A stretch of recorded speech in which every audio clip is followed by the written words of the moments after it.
Voces del Periodista.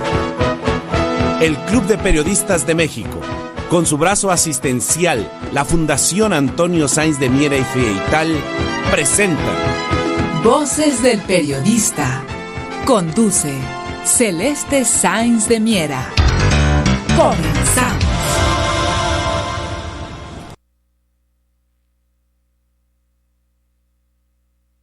¿Qué tal? Muy buenas tardes a todos ustedes. Bienvenidos a su programa Voces del Periodista, en ausencia de nuestra queridísima Celeste Sáenz, quien se encuentra realizando actividades muy importantes respecto al Club de Periodistas de México y todos los asuntos también de la plataforma multimedia vocesdelperiodista.com.mx, Voces del Periodista, la Fundación Antonio Sáenz de Miera y Frietal y muchísimas otras actividades que le hacen imposible estar hoy con nosotros.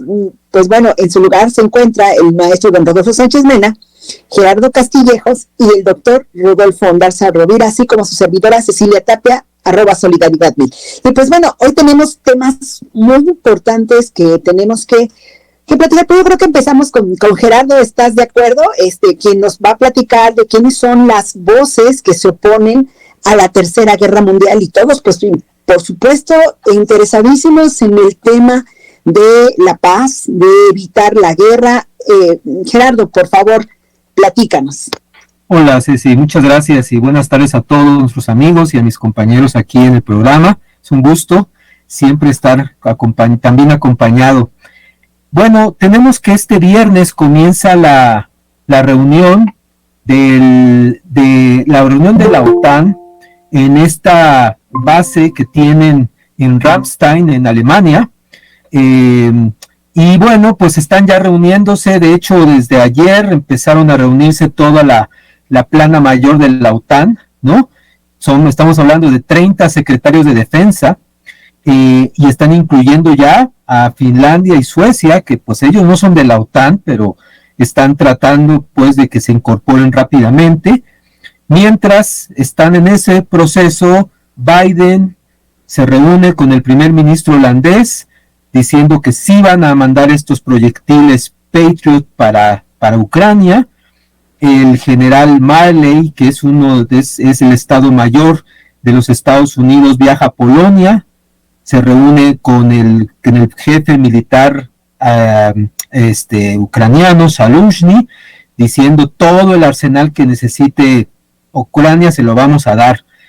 Y luego pues sale también tenemos entrevistas y programas que salen diciendo por ejemplo, la jefa del Comando Sur de los Estados Unidos, Laura Richardson, diciendo: no es cierto que estamos en competencia con Rusia y China, estamos en conflicto con Rusia y China. Así que aquí está claramente marcada la línea bélica, cómo pretenden mantener una guerra, seguir dando armas. Quiero aclarar nada más que el dinero que se está recabando, que se manda para Ucrania, no es para Ucrania. El dinero que mandan los Estados Unidos y la OTAN para armas es para el complejo militar industrial, que es el que fabrica las armas, ese complejo que está tanto en los Estados Unidos, en las firmas, los contratistas de defensa del Pentágono, como también el complejo militar industrial europeo. Y muchas de esas armas, pero para que se escuche bien y claro, muchas de esas armas los propios Estados Unidos no saben, ellos dicen que no saben dónde quedan, porque no hay un mecanismo que les dé seguimiento. Esas armas, ¿verdad?, de una buena parte no llegan a Ucrania. Hay muchas sospechas y hay pruebas incluso que esas armas están llegando a diversos grupos en el mundo, grupos extremistas, por ejemplo Boko Haram, que saben que son los islamistas extremistas del ejército islámico en África, y de repente aparecen armas que estaban catalogadas para llegar a Ucrania. ¿Qué hacen ahí? Pues están armando a los grupos que más tarde van a desplegar en contra de gobiernos. Yo quiero hacer mención antes de como comentario nada más, hubo un libro muy importante que se llamó Confesiones de un sicario económico. Es un libro de hace unos 15 años, escrito por John Perkins.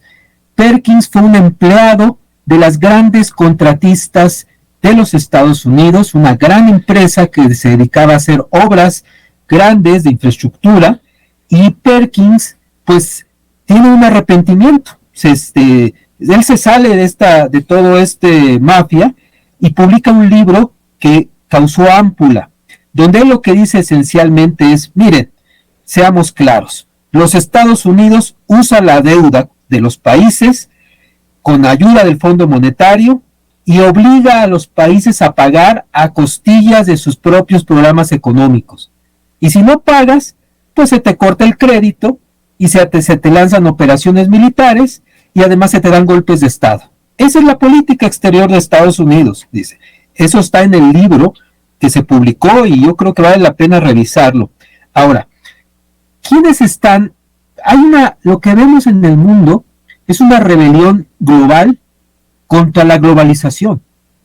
Y esa rebelión global se empieza a manifestar en muchos lugares. Voy a dar algunos ejemplos breves, no me da el tiempo para más, pero tenemos, por ejemplo, al es senador en funciones, Ron Paul, un senador importante en los Estados Unidos, muy crítico de la administración Biden, y él dice claramente que lo que se está llevando a cabo con Rusia nos va a hundir en una confrontación nuclear. Y eso no es de ahora, dice.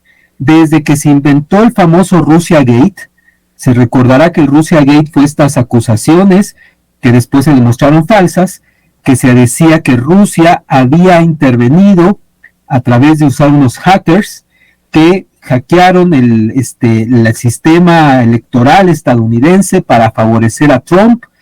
Después se supo, claramente no hubo pruebas, pero eso marcaba un inicio de una campaña totalmente agresiva contra Rusia. Y eso, dice Ron Paul, continúa con la administración Biden. Scott Ritter, un gran estratega, ex jefe de uno de los jefes de supervisión de armas de la ONU, igualmente dice: todo este camino que está siguiendo Washington, que está siguiendo el Reino Unido y la OTAN, nos están llevando a un verdadero peligro de una guerra nuclear, una escalada que va a ir creciendo. Asimismo, el ministro del Exterior de Austria, Schallenberg, dice: debemos de tomar en cuenta los intereses legítimos que tiene Rusia en cuestiones de seguridad de Europa. Y luego viene el propio presidente de Croacia, Milankovic, y dice: miren, este asunto de las sanciones y este asunto de llevar una guerra entre la OTAN y Rusia usando a Ucrania es algo terrible, y estos grupos, ¿no?, como el Consejo Atlántico, que tiene tanta influencia sobre el gobierno estadounidense, estos grupos de pensamiento, les llaman tanques de pensamiento, pues están llevando a cosas que dicen que son absolutamente irracionales. Por ejemplo, el Consejo Atlántico dice: la única solución para poder resolver este asunto con Rusia es a través de dos pasos: remover al presidente Putin y desmantelar a Rusia. O sea, dice, es algo simplemente impensable. Y como dato curioso e importante, quiero mencionar algo que ocurrió ayer en una cena donde el senador de Wall Street, así se le llama, el senador Chuck Schumer, así le llaman porque defiende los intereses de los banqueros, estaba en una cena para recaudar fondos para llevar a comprar armas a Ucrania. Y entonces en esa cena se aparece una ex candidata, Diane Sare, compañera nuestra del Instituto Schiller, y le dice a través de un megáfono, dice: pero mire, si usted una parte de todo el dinero que se ha mandado a Ucrania, usted sabe que no llega a Ucrania, sino que llega para armar guerrillas y grupos radicales en todo el mundo. ¿Por qué no le explica a la gente que está con usted que ni siquiera los Estados Unidos tiene control sobre las armas que está difundiendo? Esto creó una tremenda, le echó a perder su cena, donde esta gente que se cree intocable, hay que demostrar que sí es vulnerable. porque la mayoría del planeta no quiere la guerra y ya las voces se van a ir sumando. Creo que eso es en tanto podemos ir al corte.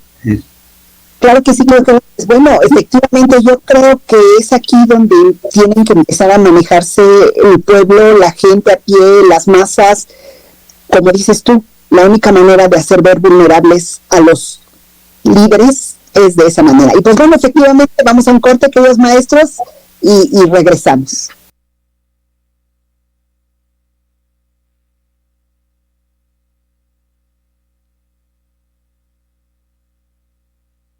¿Qué tal, amigos? Pues bueno, estamos de regreso en su programa Voces del Periodista, del Club de Periodistas de México, por supuesto, de estas frecuencias en las que nos encontramos. Y aquí está, pues no sé, terminamos el tema de don Gerardo Castillejas, quien nos habla de estos temas tan importantes, de las voces que se oponen a la Tercera Guerra Mundial y que, bueno, finalmente sí es muy importante. Gerardo, continuamos con tu tema, por favor. Sí, nada más para redondear. Quería yo decir que esta rebelión global contra esta globalización pasa no solamente por estos diferentes sectores y líderes, sino también lo que tenemos en este momento es que la propia reorganización del sur global, donde las naciones estamos ya hablando de las necesidades urgentes de desarrollo y se está hablando abiertamente de la cooperación con China, como algo muy importante y necesario, porque China no hace lo que los Estados Unidos, como el libro de Perkins nos lo dice. China no está utilizando el chantaje o no está utilizando los mecanismos para buscar sacar ventaja, tomar un botín, aprovechando las necesidades de las naciones. De hecho, la iniciativa de la Franja y la Ruta de China tiene más de 115 acuerdos, mejor dicho, 115 naciones están dentro de la iniciativa de la Franja y la Ruta de China, que marca un nuevo paradigma económico. Creo que eso es muy importante tomarlo en cuenta. Eso sería por ahora, Ceci. Muchas gracias.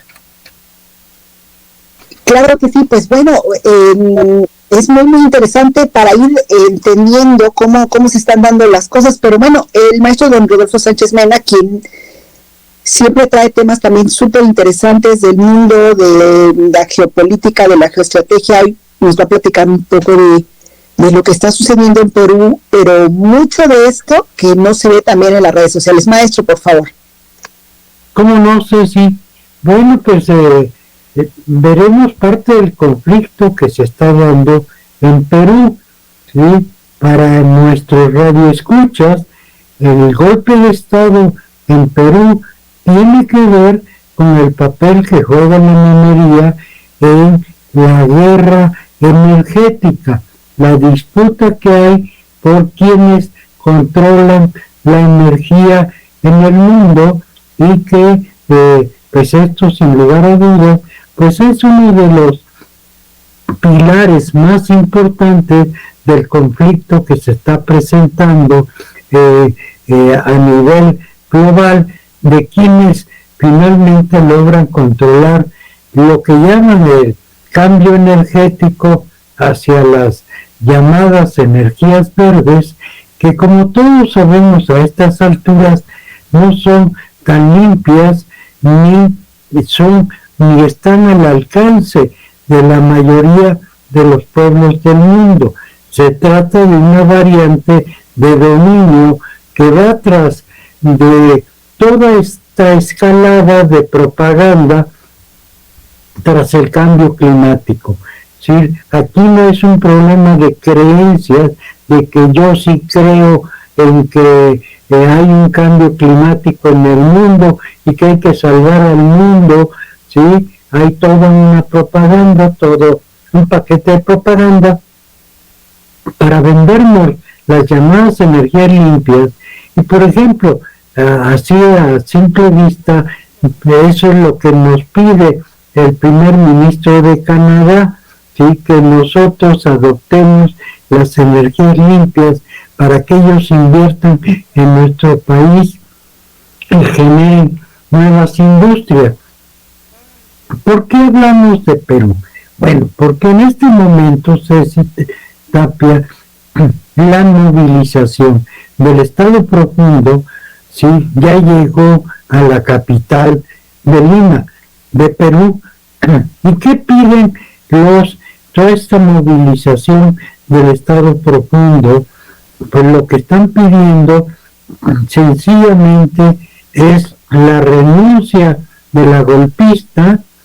Están pidiendo, sí, que se cree un nuevo constituyente para formular la nueva constitución, que es obvio del contenido de la nueva constitución, porque la que está vigente es producto de un golpe de Estado, como los golpes de Estado de estos que tanto hablamos, como el de Ucrania, para instalar a gobiernos que son contrarios a los intereses de la mayoría, a los intereses de la región, ¿sí?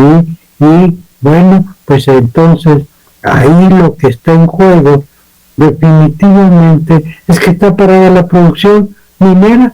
Mientras se resuelve el conflicto, los que viven de esa minería y de ese aprovisionamiento estratégico, pues no pueden funcionar, y lo que van a tratar pues es encontrar a alguien que haga posible que la gente se tranquilice, regrese a sus espacios, porque de lo contrario, si efectivamente van a liberar a Pedro Castillo va a encaminar, va a encabezar a esta rebelión. Hay una cosa que debemos pensar, Ceci Tapia: el pueblo peruano es muy parecido al pueblo mexicano. ¿En qué somos parecidos? En nuestra forma de razonar, en nuestra forma de actuar políticamente, en términos de cómo identificamos nuestra realidad. Los peruanos son muy diferentes a los brasileños, son muy diferentes a los argentinos, a los uruguayos.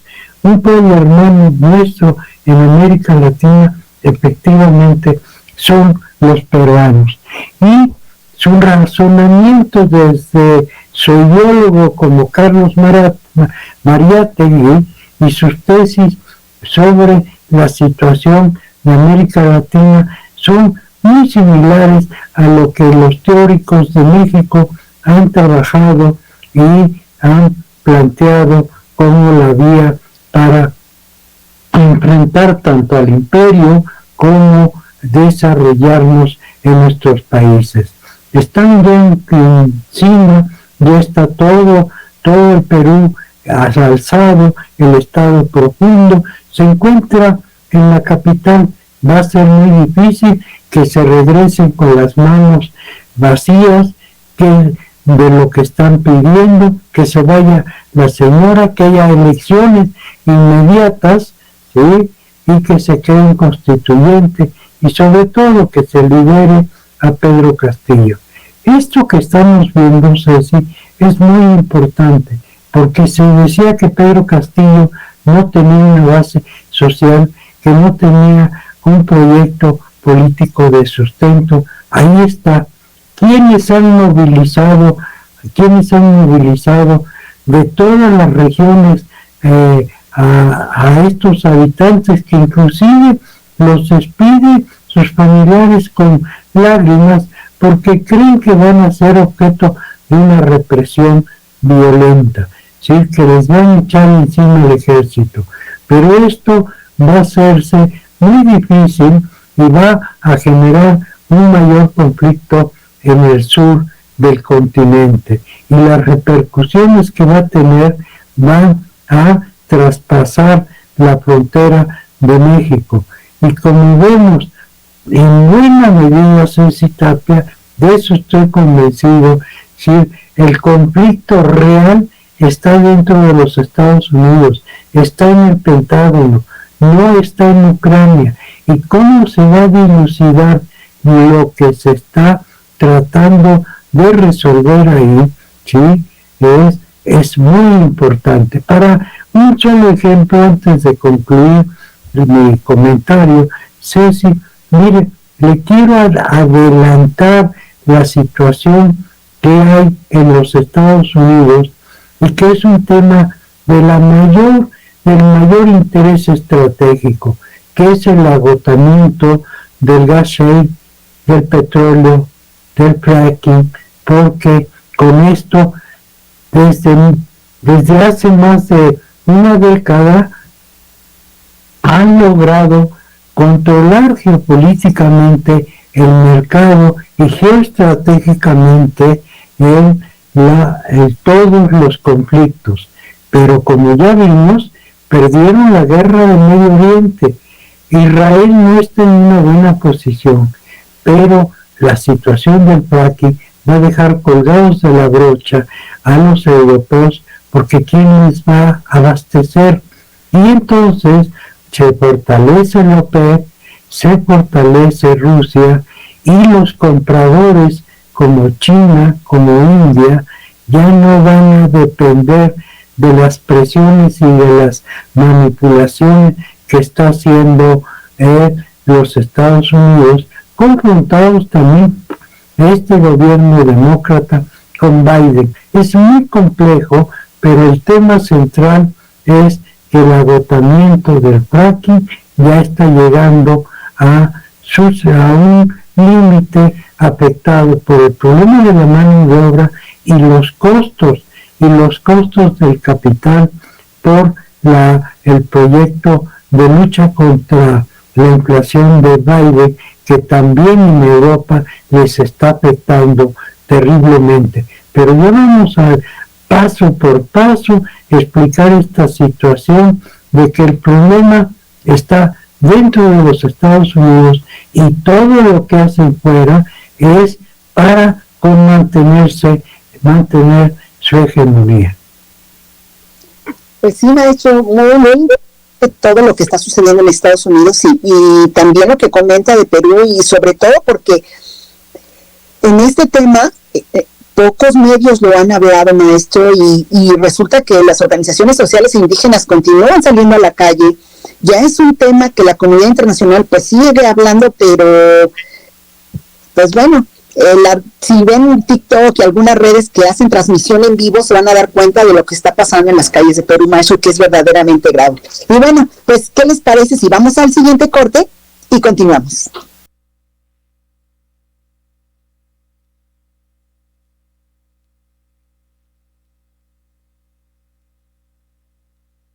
Pues regresamos a su programa Voces del Periodista. En el primer corte escuchamos a Gerardo Castillejas, en el segundo a don Rodolfo Sánchez Mena, que nos ha traído pues temas muy interesantes. Yo creo que terminamos, maestro don Rodolfo, con su tema, por favor. ¿Cómo no, Ceci Tapia?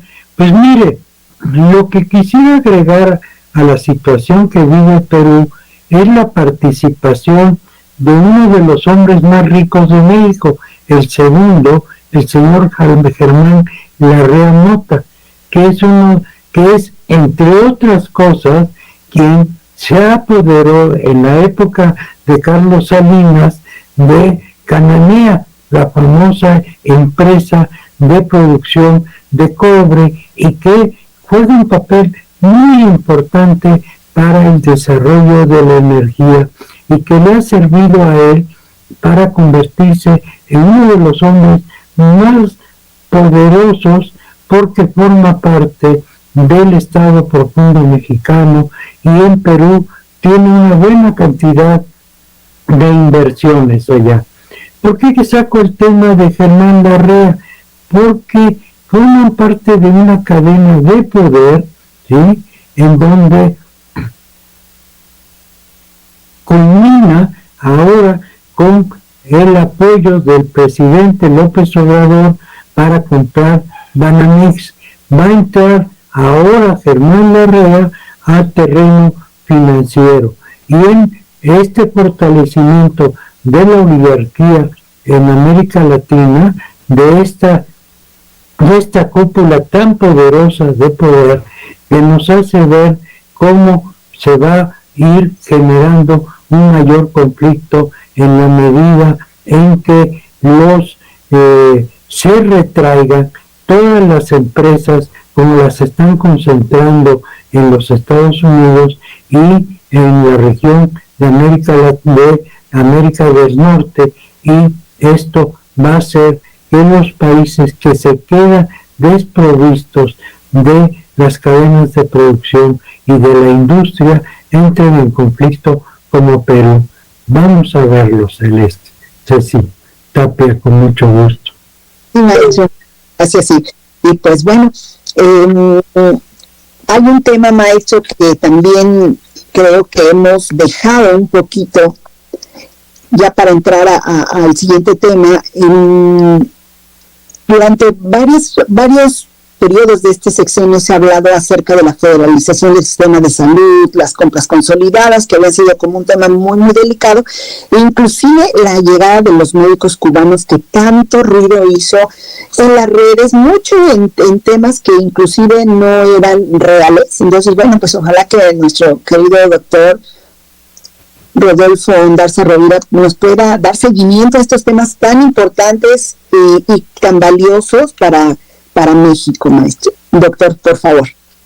Muy buenas tardes, Ceci Tapia, Solidaridad 1000, y un saludo a nuestra querida Celeste Sáenz, a nuestro director Mauricio Salud, a nuestros amigos en el backstage, y por supuesto a la audiencia.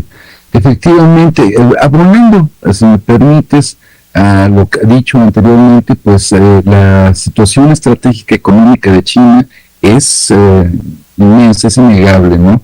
China, pues tiene el liderazgo en la producción, por ejemplo, internacional de carros eléctricos, de equipo electrónico, y por supuesto lleva el liderazgo en la producción de smartphones. México está importando actualmente más carros de China que de cualquier otra nación, seguido de Estados Unidos, de Brasil, de Japón. Esos son datos muy importantes, muy interesantes, y que también explican esos movimientos geopolíticos. Pues bien, efectivamente en la conferencia presidencial mañanera del día de ayer, se dijo algo muy importante, y es que Querétaro, Guanajuato, Jalisco, Nuevo León, Durango, Chihuahua, Yucatán han decidido no sumarse al programa IMSS Bienestar, quedándose fuera de la federalización y del plan IMSS Bienestar, por lo que estos estados seguirán atendiendo a la población sin seguridad social. Esto representa una población de casi 12 millones de personas que no son derechohabientes de alguna institución de salud.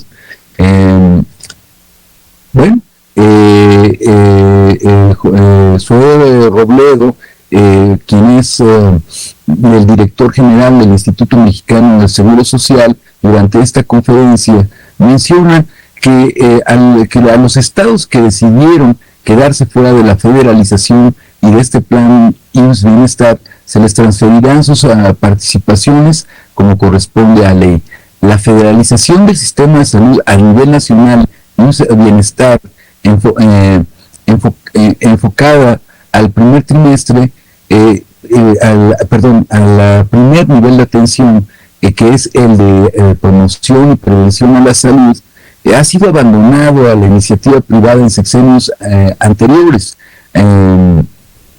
a los consultorios de las farmacias. Y el segundo nivel de atención médica, en donde se cuenta con especialistas básicos de pediatría, ginecobstetricia, medicina interna, cirugía general y anestesiología, pues se han tratado también de consolidar en los estados de Nayarit, Tlaxcala, Colima, Sonora, Sinaloa, Baja California Sur, Veracruz, Guerrero, Campeche, que son los estados que están dentro de la federalización, a los cuales se les ha hecho un diagnóstico primero, y se ha suplido todos los faltantes en cuanto a equipamiento de infraestructura humana y material. Por eso es tan importante la federalización, para que tengamos a las mexicanas y los mexicanos un acceso universal, gratuito, humanista a este primer y segundo nivel de atención, a lo cual pues, han llegado estos estados ya mencionados. Y pues en el primer trimestre de 2023 se sumarán también Michoacán, Morelos, Oaxaca, San Luis Potosí, Zacatecas, Hidalgo, Quintana Roo y Tamaulipas, mientras que en el caso de los estados de Chiapas, Tabasco, Baja California y Ciudad de México, pues se unirán durante el segundo trimestre de este año. solamente restarían 4 entidades federativas de definir su permanencia o no dentro de la federalización en cuanto a los servicios públicos de salud. Estos estados quedan pendientes, entre otras cosas, 2 de ellos por razones electorales, son Puebla, Aguascalientes, Coahuila y el Estado de México. El programa IMSS Bienestar contempla pues poder dar atención a 65 millones de personas sin seguridad social. Ya son más de 11.600.000 personas atendidas. Los servicios estatales atienden a más de 22 millones. Sin servicios de salud son más de 31 millones y medio de personas que carecen de servicios de salud. En suma, pues son 65 millones que son el universo de personas al que se enfoca el programa IMSS Bienestar. Al cierre de 2022 se han cumplido el 33% de la meta por la suma de 9 estados a la federalización. Para el primer trimestre de 2023 se planea el alcanzar el 48% de esta meta con la suma de 8 estados. Para el segundo trimestre de 61% de la meta con 4 estados más. El resto pues depende de los estados por definir su anexión y de aquellos que se han negado. Los estados que se han negado a la federalización tienen hasta ahora el 18% de este universo. Pues así las cosas, y ojalá no pase lo que ocurrió, por ejemplo, en el estado de Guanajuato, cuando su gobernador, Diego Sinue, se negó 2 años a colaborar con Andrés Manuel López Obrador en seguridad y después pidió su apoyo, porque pues luego de la masacre ocurrida en Irapuato, ustedes recordarán, en donde más de 27 personas fueron asesinadas, el gobernador de Guanajuato, Diego Sinue, por fin aceptó colaborar con la federalización en materia de seguridad, y esperemos que algo así no ocurra después con la cuestión de salud. También habría que ver que algunos de estos entidades en donde se ha negado la participación a la federalización son también entidades que tienen una deuda propia y heredada enorme. Los estados con mayor deuda en el país son la Ciudad de México, Nuevo León, Estado de México, Chihuahua y Veracruz, que son los que tienen mayor deuda.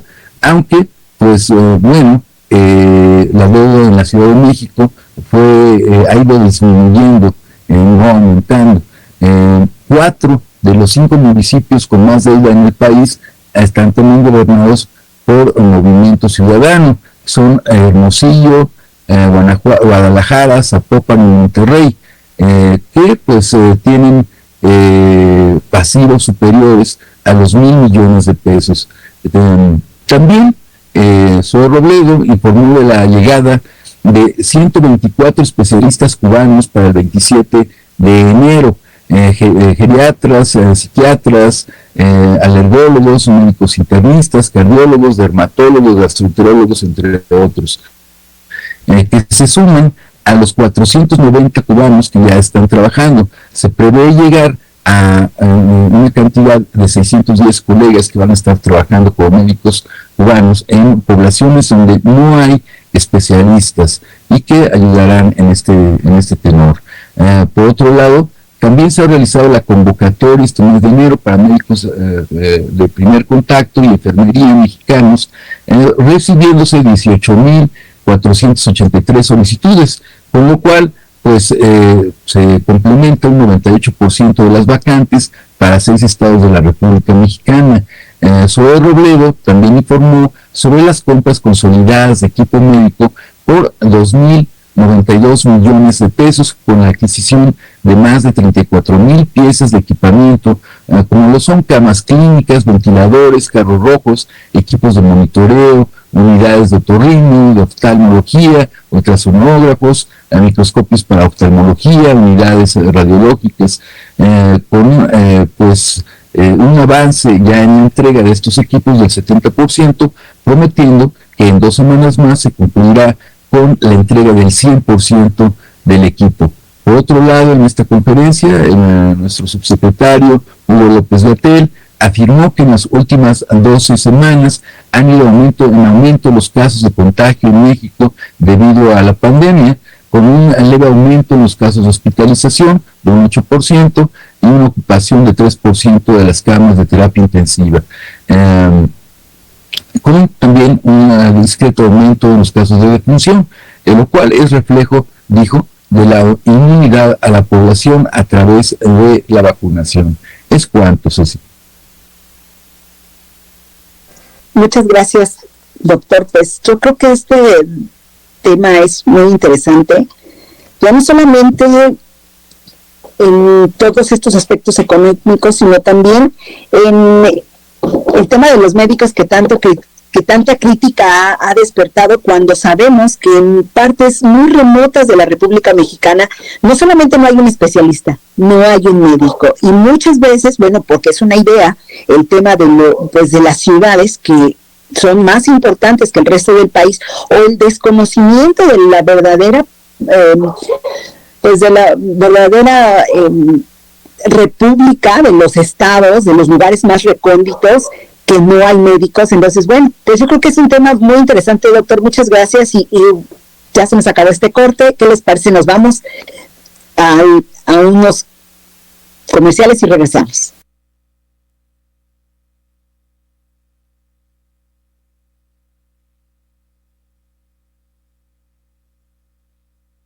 Muchísimas gracias, estamos de regreso en su programa Voces del Periodista, y bueno, en ausencia de nuestra querida Celeste Sáenz, estamos aquí el maestro Rodolfo Sánchez Mena, el doctor Rodolfo Andarza Rovira, Gerardo Castillejas y su servidora Cecilia Tapia. Pues bueno, el día de hoy pasó algo muy interesante, una conferencia de prensa del Frente por la Defensa de la Aviación Mexicana.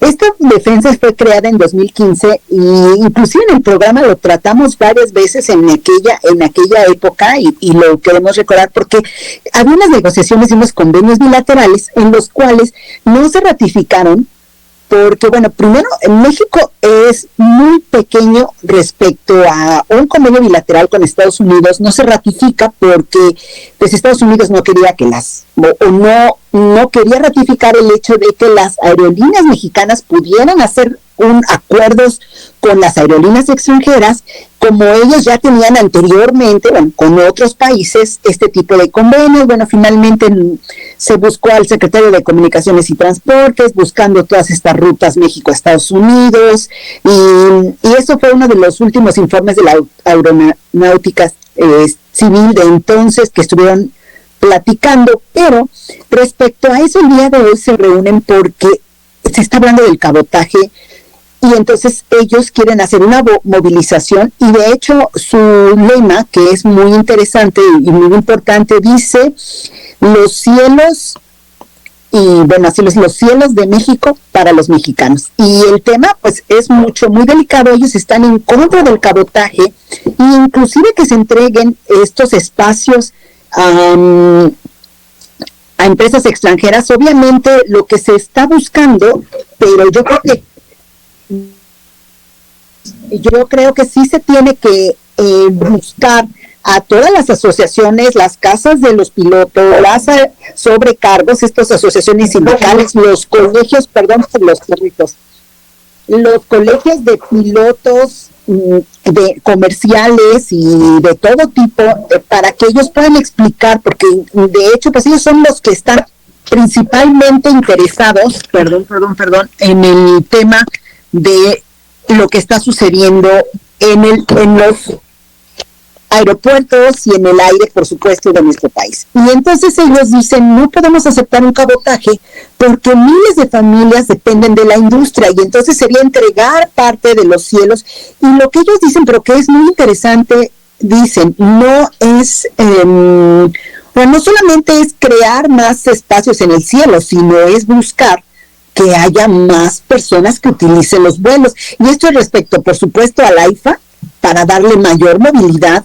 Y yo creo que sí, el gobierno federal y todos deben de acercarse a los especialistas para evitar este tema, que es muy importante. Hubo dentro de esta presentación pues estuvieron personajes muy, muy importantes como el Colegio de Ingenieros de la Aeronáutica, capitanes, aviadores, el Sindicato Nacional de Controladores de Tránsito Aéreo, o sea, todos quienes han estado o han participado de manera, pues, de la más importante dentro de esta industria, que además es el 3% de lo que es el Producto Interno Bruto de nuestro país. Entonces yo creo que sí es importante un acercamiento, maestros. Ellos hablan que el tema del cabotaje y lo que ellos hablan de la aeronavegabilidad, pues sí está violando los acuerdos y disposiciones internacionales y los derechos constitucionales. Es decir, les van a causar daños, severos daños patrimoniales, los cuales pues no solamente van a afectar a la gente que trabaja, que hablamos que son muchísimas personas, sino también a la gente de todo, pues de todo alrededor. Entonces yo creo que esto es un tema muy importante, maestro. No sé si tengan alguna opinión respecto a esto que comentamos. Ellos hablan que el gobierno federal dice que el cabotaje va por dos motivos, que el primero es buscar que los boletos sean más baratos, pero ellos consideran que eso es pues falso, y el segundo es incrementar las actividades, como lo comentamos, del Aeropuerto Internacional Felipe Ángeles para regiones no atendidas. Pero bueno, finalmente es un tema muy interesante. Maestros, no sé si tengan algún comentario. Sí, yo quería comentar nada más, ¿qué va a pasar con el espacio aéreo que tenía Mexicana de Aviación, ahora que el gobierno mexicano está tomando posesión de Mexicana? Fíjate, querido Gerardo, yo creo que ese también es un tema que se debe de tocar, porque desde siempre los slots, o sea, el slot es y digo, para los radioescuchas, es el momento en que baja un avión, está ese tiempo y vuelve a volar, ¿no? Ese espacio aéreo, ese espacio, ¿no?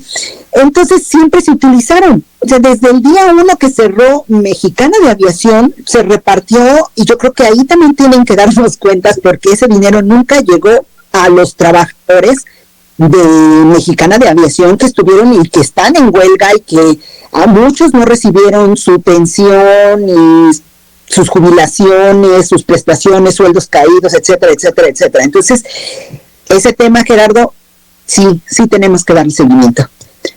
Maestro don Rodolfo Sánchez Mena, por favor. Si queremos seguir, Ceci Tapia, a la idea de que nos dijeron hace unos días que íbamos a constituir el área económica y comercial más poderosa del mundo, esto va de la mano. Si la idea que tras de esto viene es que van a llegar las grandes empresas aeronáuticas a abrir las rutas y que nos van a conectar al mundo. Eso es propaganda, Ceci, porque la realidad es otra. Cuando llegan estas empresas, y se ve en varias partes del mundo, llegan empresas aéreas patito, no traen los mejores equipos, vienen a ganarse un centavo, todo lo que puedan, y cuando ya no se pueden sostener, se declaran en quiebra y se van, pero no resuelven el problema de fondo. ¿Y cuál es el problema de fondo, Ceci Tapia? Si que después de la pandemia nuestro aparato de navegación quedó muy afectado económicamente con todo lo que tenía arrastrando, y lo que se pretende con esta propuesta de una nueva ley pues es abrir los cielos, y cuando abrimos los cielos estamos abriendo nuestras fronteras, ¿sí? Es como los puertos, los aeropuertos son fronteras de alta seguridad, y en términos de seguridad estamos hablando de seguridad para el empleo mexicano, para que nos conectemos con nuestros propios equipos a los sitios con los que tenemos acuerdos turísticos importantes. Va a afectar al turismo, va a afectar a toda la gente que se ha formado en el sector, y definitivamente muchos de ellos se van a ir a la calle. Y cómo se ha visto, los que están en huelga, pues han tenido que mudar a otras actividades, y hoy el tema del empleo en México es un tema muy grave. Veamos los miles de empleos que se están perdiendo en los Estados Unidos. Hablemos de eso y tengamos una visión completa de los problemas para encontrar soluciones de largo plazo a los problemas que nos tocan. Así es, maestro. Pues bueno, doctor Rodolfo Ondarza, su opinión, por favor. Pues se necesita la creación de verdaderas políticas públicas en nuestra aeronáutica civil que permitan el desarrollo armónico de nuestros propios recursos, de nuestra propia aviación, que además haya un respeto en la soberanía nacional en estos espacios aeronáuticos, que permita el desarrollo también, pues, obviamente de la parte turística, de la parte comercial, y se requiere entonces de asesores que realmente sean muy pensantes en este sentido y que se pueda legislar adecuadamente, óptimamente en todas las cámaras. Ese sería el comentario, que esperemos que esto se haga de una manera apropiada para que esto pueda ocurrir. Pues efectivamente, y aquí hay un tema que tenemos nosotros que recordar durante la época de 2015 que se veía amenazada, porque aquí el tema es de competitividad, porque las empresas mexicanas no están totalmente fuertes como para poder competir con aerolíneas estadounidenses, europeas, etcétera, etcétera. Entonces, por ejemplo, Aeroméxico hizo una asociación en 2015 con otra aerolínea española, de tal forma que pues se ve afectado la aviación mexicana y ya no es tan mexicana, ¿no? Entonces yo creo que sí es un tema que debemos de ir vigilando, porque hemos hecho la defensa de los cielos en este programa. Hoy debemos de darnos cuenta, y ojalá que nos escuchen del gobierno, de quienes están tocando estos temas, y se den cuenta que, bueno, finalmente se debe de ver hacia el bienestar de los empleados de los mexicanos, las aerolíneas mexicanas, los cielos mexicanos, y por el bien del pueblo. Y pues bueno, vamos a ver qué se va dando con esto, maestros, y ya se nos acabó el tiempo, muy rapidísimo. Les agradecemos mucho que estén aquí, nos escuchamos el día viernes, con mucho gusto en su programa Voces del Periodista. Muchísimas gracias, maestros.